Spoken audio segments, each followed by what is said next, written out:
Language, Bhasha, a very beautiful, beautiful film. That's Dil Dhadakne Do. Literally, I think that dog really deserves an award for that role, and whoever has done the narration for him, explaining his expression that this is what is running on his mind.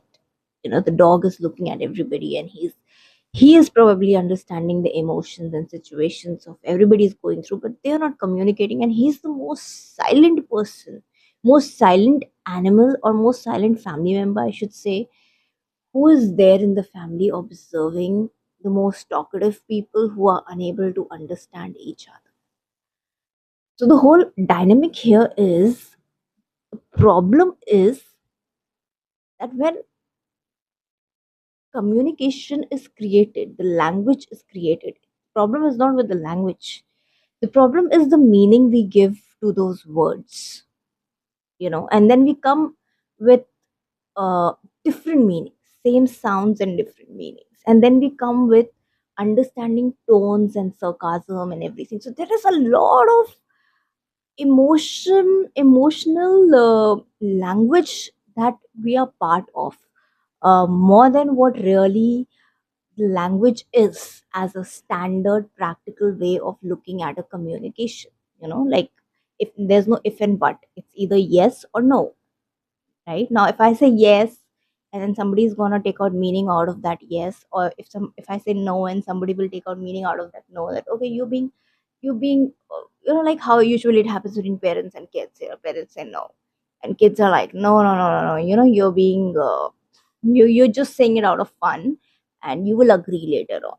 So because the child has a hope factor that a no will change into a yes, and that's how we operate as humans, as people, because we think, we analyze in our mind, and we start taking out meaning out of uh, a standard communication. So when this happens between ordinary people, as ordinary as a child and a parent, it's symbolic that it's happening between them. Just understand the amount of confusion and misunderstanding is happening at leadership level, which is so difficult to curb at this point, you know because people are getting triggered, the leaders are getting triggered with their own belief system, and there is an extremist side of it, which is either extreme good or which is either extreme bad, and that starts impacting everyone's life. Why do we say an eye for an eye makes the whole world blind? Everybody is resonating with the specs today. Everybody is resonating with every kind of a movie. Everybody, because everyone has gone through so much in life that they easily resonate with this. Yeah, this is my story. People have backfired me. People have cheated on me. People have taken things from me. I have suffered this. I have gone through so much. But practically, if you see, everybody has gone through. Maybe some losses are visible and some losses are not. Like, a funeral is a very valid and a visible loss. But somebody who is going through a lot of rejections in life and going through a lot of no, you're not welcome attitude, is as sad and as disappointing as much as it is a funeral. So you feel like, because you're also gaining certain loss at that level, you're not part of a certain growth, you're not part of a certain life, you're not part of a certain kind, you're facing your own failures in life, which nobody realizes, because they see the bigger picture, that this is my picture and it's very big because I have bared the loss. Right, when trade was WTC was hit, that was the biggest picture that happened, and that was large, massive. Everybody could see the loss of WTC, but people forget the losses which have happened in the past. And then there is another loss that takes place, and that stays. Some losses just don't go out, like Nirbhaya case. It will stay. It'll stay forever. It'll not go because we are not ready to let go. The problem is that we are not ready to let go. The problem, and it is not the problem of individual, it is the problem of someone who is operating karma. It's a very simple analysis. I There's a language created.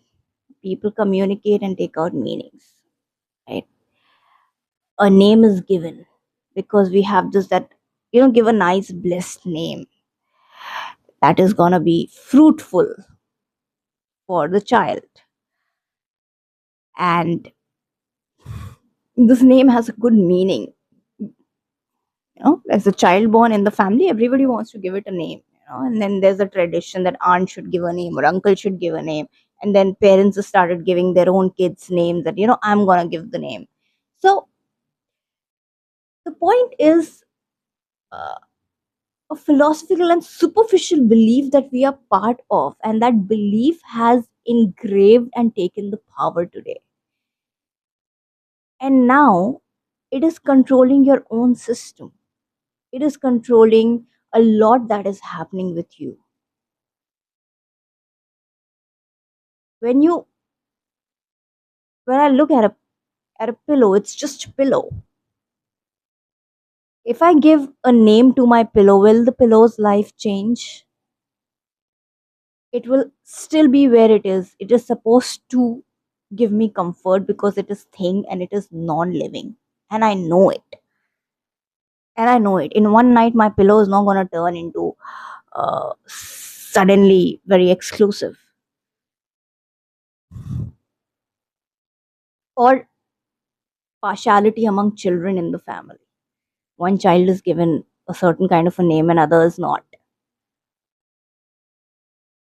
Others given some. There's this movie, if you watch, Shehzada. Best example. When Paresh Rawal gives the name to his boss's child, which he has stolen. What kind of a name he's giving? Pathetic name to spoil his life. And literally, he's gone to that level that I'll ensure that things happen back to you.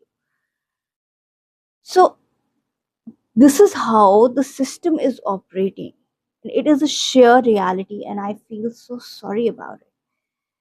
I feel so sorry because it's not a fight between education and beliefs. It's actually a fight of superseding a power in the wrong way. I'm not saying education is right. Education can also use the powers wrong. Education can also be questioned for integrity.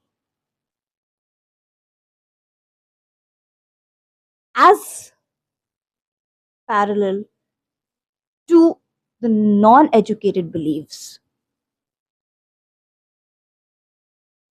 That's how we have Asthik and Nastik, a believer and a non believer, right? And that's how the two powers are created. And that's how the fight is all about.